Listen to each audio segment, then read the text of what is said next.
On est ici pour vous présenter officiellement Gilles Grimandi en sa qualité de directeur technique. Donc vous l'avez vu, il y a quelques semaines maintenant, on avait annoncé la venue de Gilles, qui aura une triple casquette chez nous, donc qui aura en charge la performance de l'équipe professionnelle en lien avec Patrick, également la politique sportive sur la formation, et le troisième point, le recrutement, que ce soit chez les jeunes ou pour l'équipe professionnelle.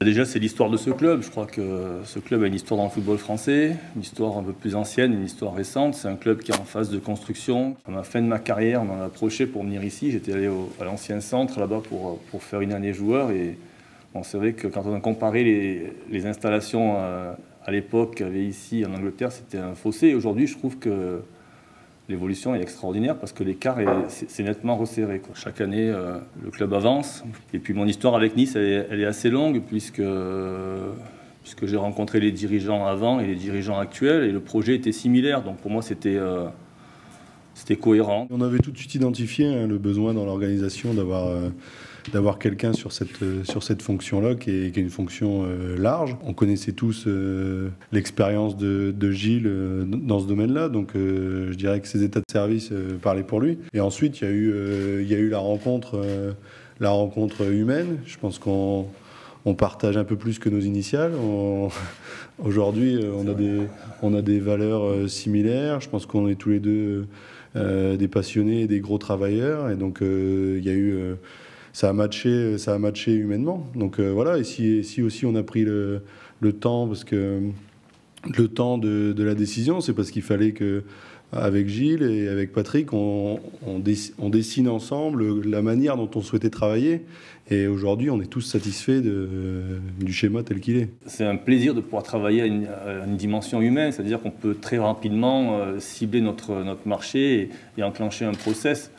Ça me fait beaucoup penser au début quand je suis arrivé au club Arsenal, puisque en quantité de personnes, on est à peu près pareil, des 70 personnes. Et aujourd'hui, Arsenal, il y a 700 personnes, donc après, c'était plus pareil, quoi. Donc, ce projet-là me convient beaucoup mieux dans la philosophie du football que j'ai et dans ce que j'ai envie de réussir.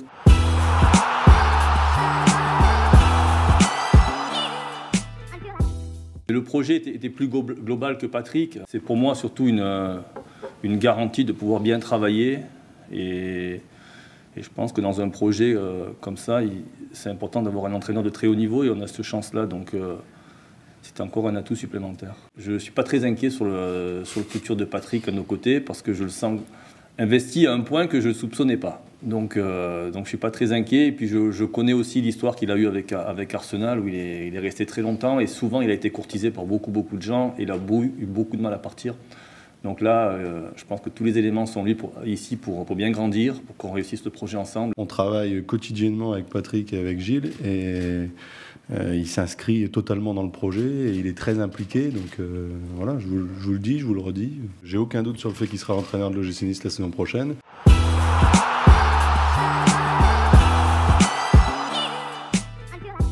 C'est un club qui est solide, qui a un socle solide. On sent que les choses ont été bien faites. On sent que les gens sont demandeurs, les gens sont très motivés.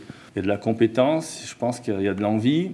Après, il faut que nous, on apporte l'exigence du très haut niveau qu'on a eu la chance de connaître, Patrick et moi. Et puis on va pouvoir, j'espère, faire de belles choses. Il faut qu'on travaille avec nos atouts. C'est-à-dire qu'aujourd'hui, on a une équipe jeune qui a 24 ans de moyenne d'âge, qui est parmi les 4 équipes plus jeunes du championnat. Donc je crois que ça, c'est l'atout principal. D'année en année, Nice récupère des joueurs qui étaient sur des marchés, sur le même marché que certains grands clubs. Donc les gens sont en train de prendre conscience que le travail est bien fait. Et nous, on va encore s'appuyer là-dessus pour créer un ADN niçois. C'est ce qu'on espère faire. Et surtout créer de la fluidité entre la préformation et jusqu'à l'équipe pro.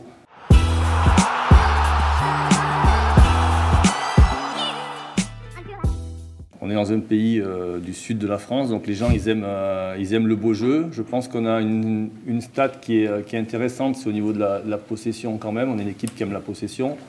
Donc on va être exigeant sur la qualité technique de notre futur recrutement et on aura également des exigences sur la personnalité et l'intelligence des gens qui pour moi permet souvent d'évoluer positivement.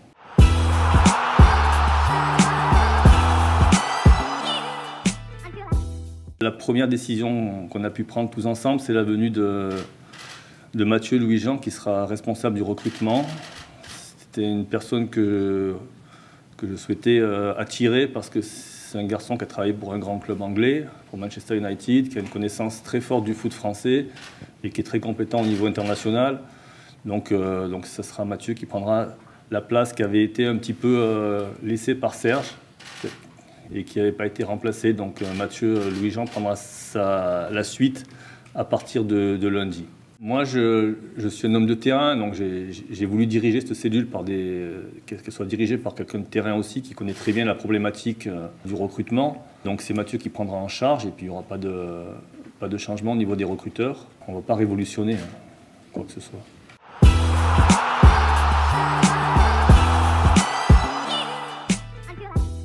J'ai pas raté une minute de la saison de cette année.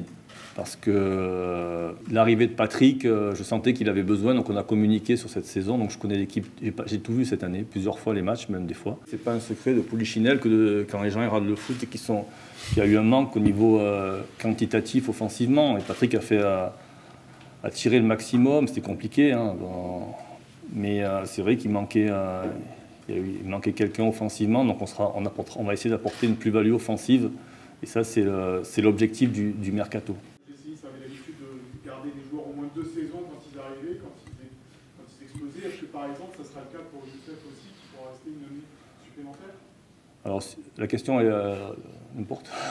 Non, mais ça, on aura la même réponse. Donc non, Atal ne bougera pas l'année prochaine. Nous, le projet, c'est d'être régulièrement européen. Aujourd'hui, on a des grandes chances, si on fait une belle fin de saison, d'être européen l'année prochaine. Alors on va se focaliser complètement là-dessus. Le club est complètement focalisé là-dessus.